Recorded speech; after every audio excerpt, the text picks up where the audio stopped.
Good morning, grandkids.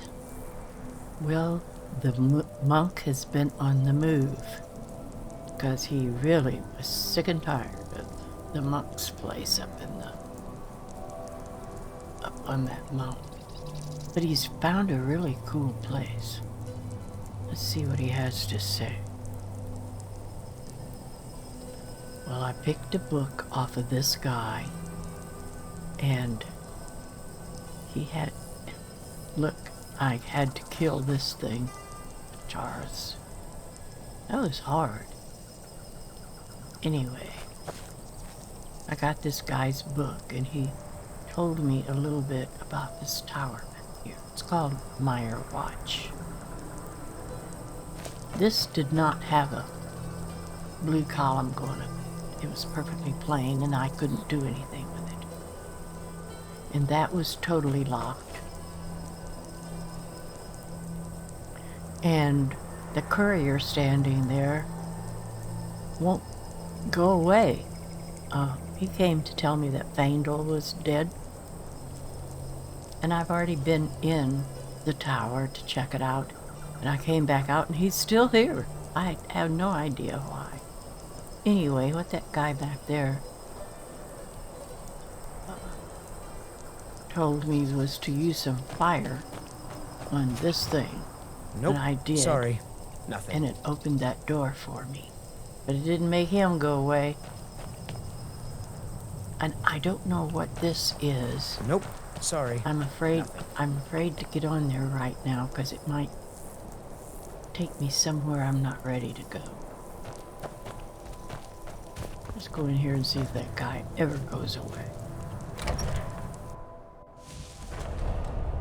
This is a tower out in the swampy area, and it's close to a town so that I can get food and stuff. And it's not all that far. I can travel over to the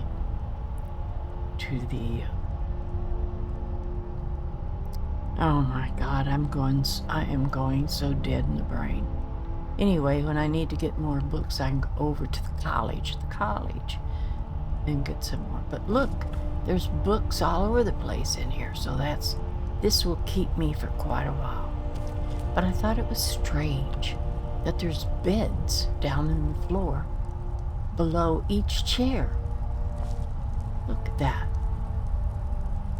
Well, this one's just a rug. But these are beds. I'll get tired of sitting there reading a book to you. I can lay down on the floor and read to you, I guess. So I'll have to go about collecting all these books. Or just reading one sitting here as I sit down in a chair. But I want to show you my new home first before we read. Look, here's some bookshelves. I bet there's books in there too. Yes, there is. See, I got books all over the place. Very cool. And bookshelves to put some in. The ones I'm carrying, maybe. There's a bed that looks like a kid's bed. There's more bookshelves. A chest to put stuff in. Another place to sit and read books, and a bed. Fireplace to keep it warm. Kitchen area. And a big table. My goodness, nobody's going to be in here with me. A place to sit and eat other than the table. That's probably where I'll eat. An oven. More storage, my goodness. Oh, I can take some more money.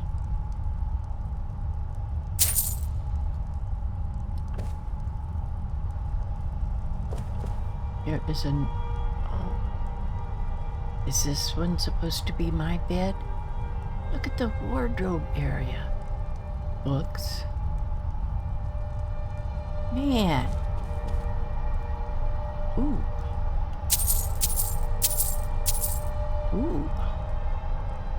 I've got a strong box. Oh, there's a ring.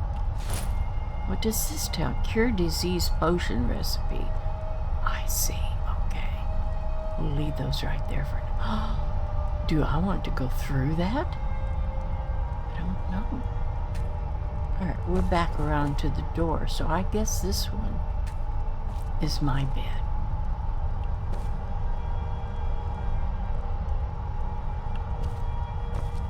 I see another money pouch. I want all the money in my possession. Alright, let's go check this out and see what it is. My ROG gallery has a mysterious way to get into it. I'm kind of scared.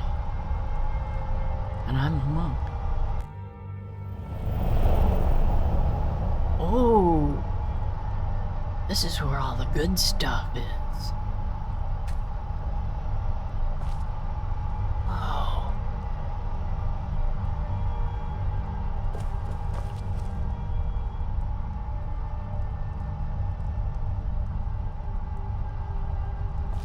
It's a storage. Oh, look. I can make a staff enchanter. Oh, cool.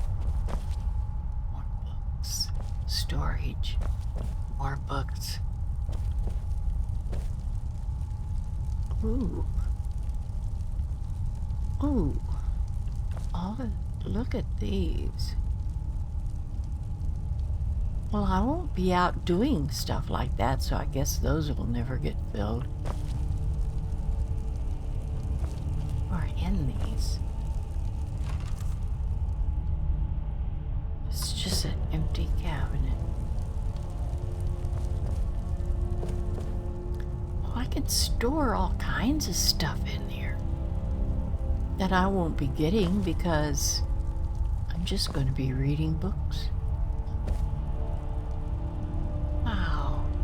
Alright, I'm back to where I came in at. What's down here? Look at this. Very cool.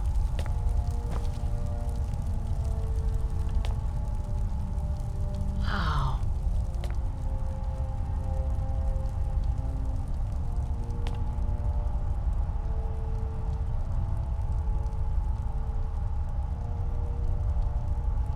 Look, I can grow different ingredients here. Or spells. Potion. Cool. Alright, let's go.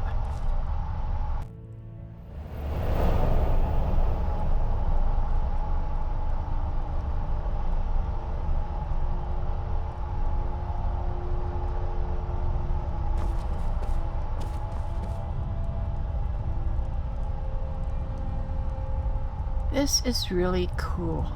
I think this is a very good home for me. It's out in the swamps, near a town. Let me look at my map.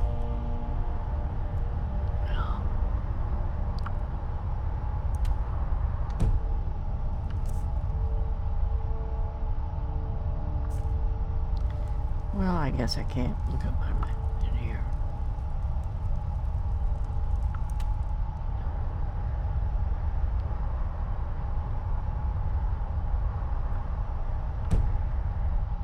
Oh, I don't want to do that. Map.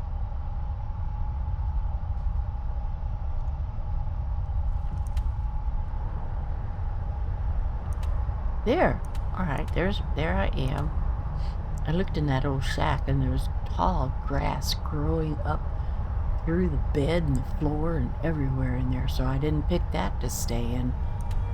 But I'm close to Morthal, so I'll walk over there one of these days. So, I can see what's in there. If they have a store, I'll be able to buy food there. One of these days, on my off days, when Shirley's not recording, I'll go up here to Winter, get that open, so I can talk to the mages up there and get me a lot of books. Okay. How long have I been messing around?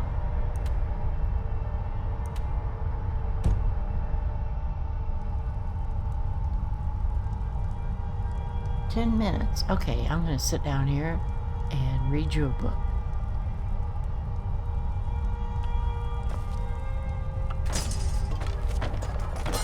Oh, I knocked all the stuff off the table. You're such a stupid old man. Alright, we shall look out here at the fire. And what book do I want to read you? You know what? I think after I read a book, because I forget which ones I've read, do you? After I read a book, after I end the recording, I think I'll take it outside and drop it in the swamp water. That way I won't keep having it in my inventory. No, that's when I'll start putting them in my bookshelves. Alright, I don't know which ones of these I've read. Let's read Chance's Folly.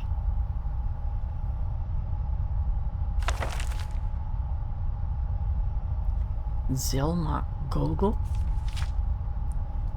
By the time she was 16, Minerva Lolos, what a strange name, had been an unwelcome guest in every shop and manor in Balmora. Sometimes she would take everything of value within.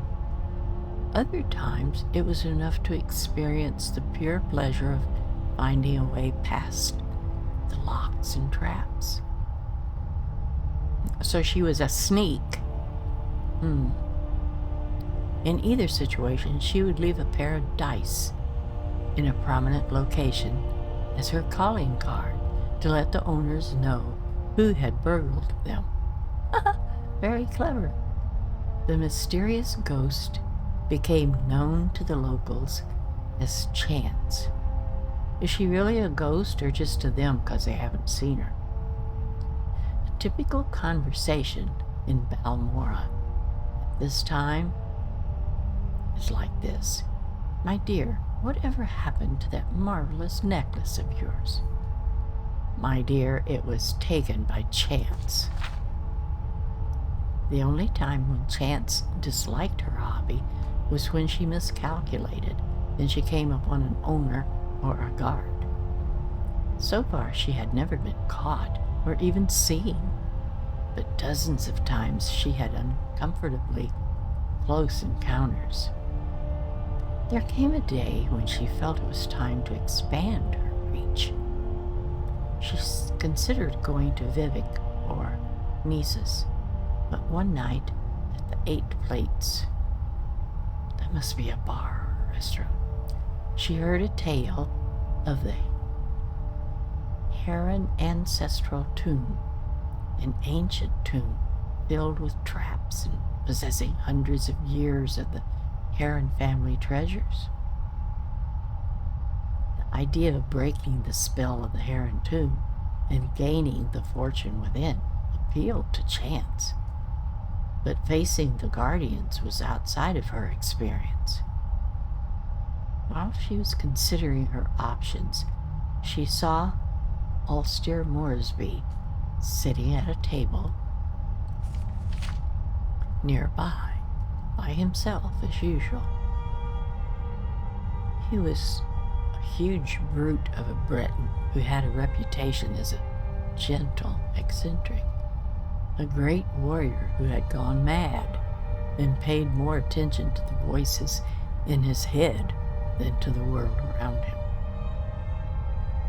If she must have a partner in this enterprise, Chance decided, this man would be perfect. He would not demand or understand the concept of getting an equal share of the booty. If worse came to worse, he would not be missed if the inhabitants of the Heron tomb were too much for him, or if Chance found his company tiresome and elected to leave him behind. Illuster, I don't think we've ever met, but my name is Minerva, she said, approaching the table. I'm fancying the trip to the Heron ancestral tomb.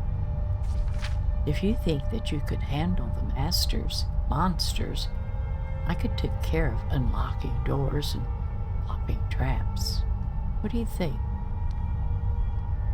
The Breton took a moment to reply, as if considering the counsel of the voices in his head.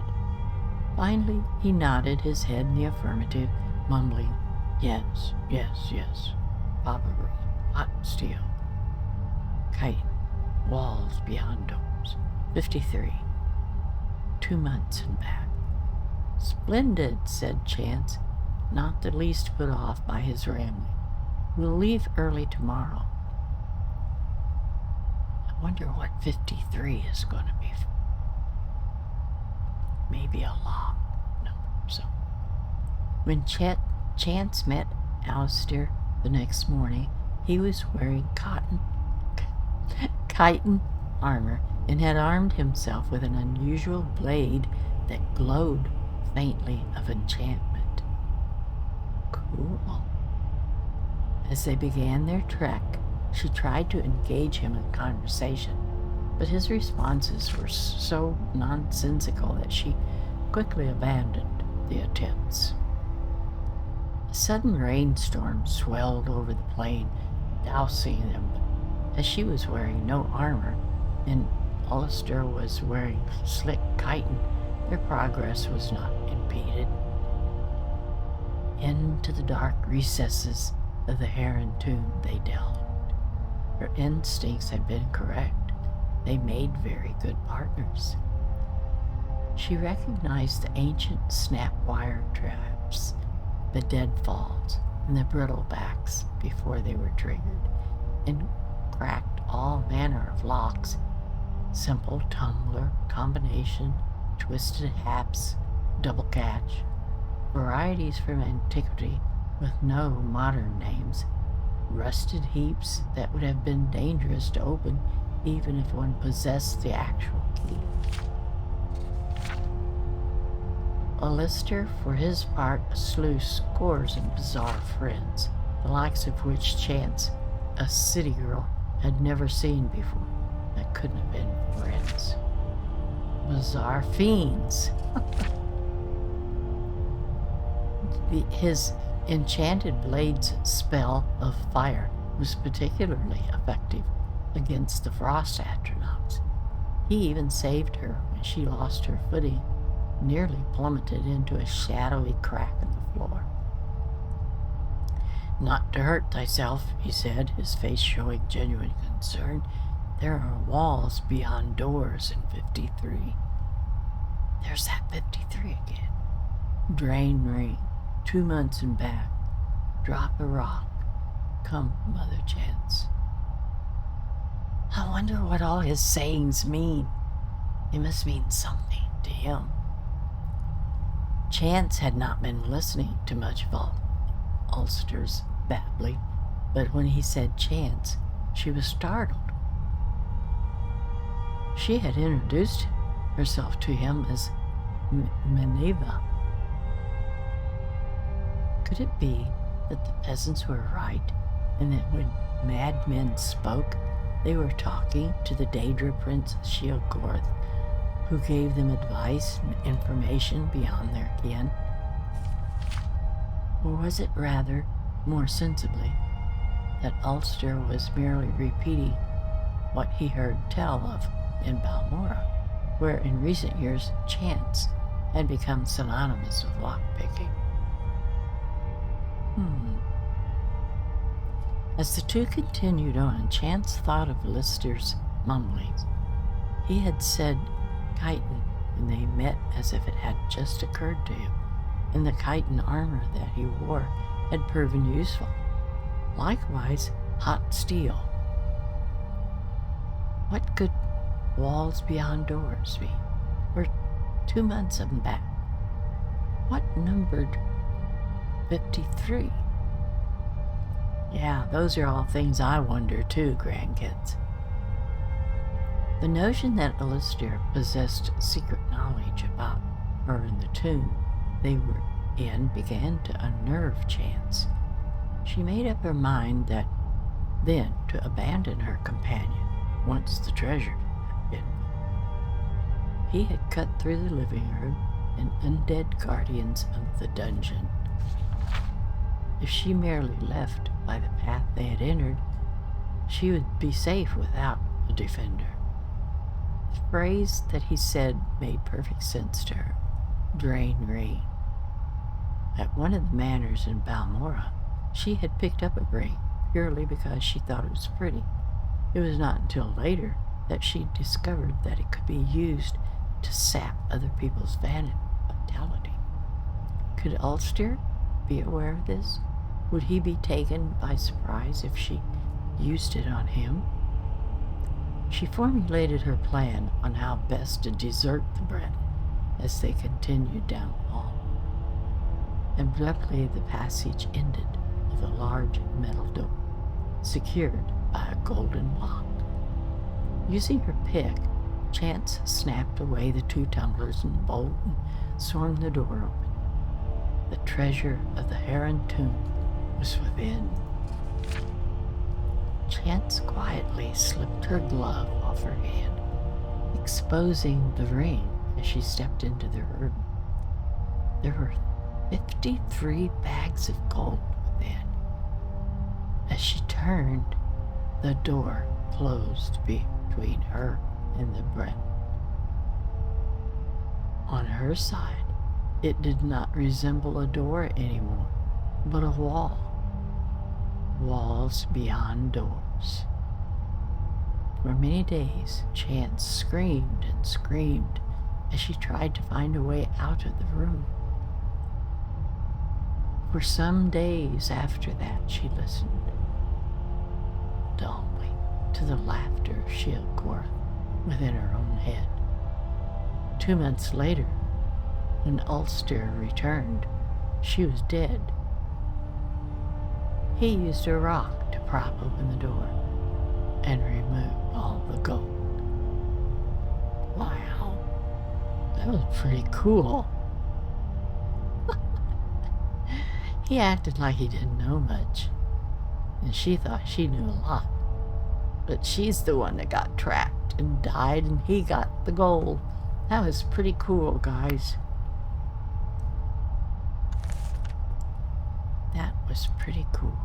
Alright, I need to start putting these books as I read them somewhere. What was this one I just read?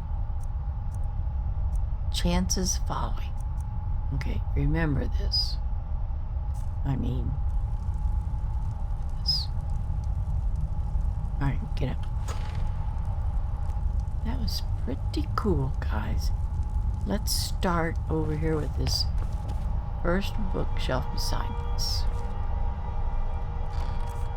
Oh. Alright, let's take all of these out. Now, let's put my Chance's Folly in there.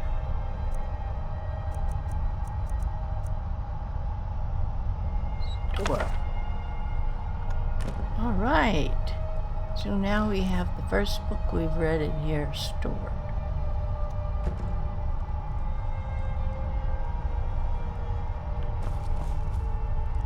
Okay, grandkids, I think this is a pretty cool place for me to be. This looks like a monk's place to browse books.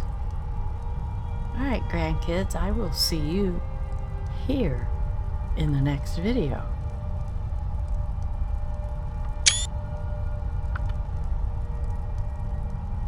Bye-bye for now.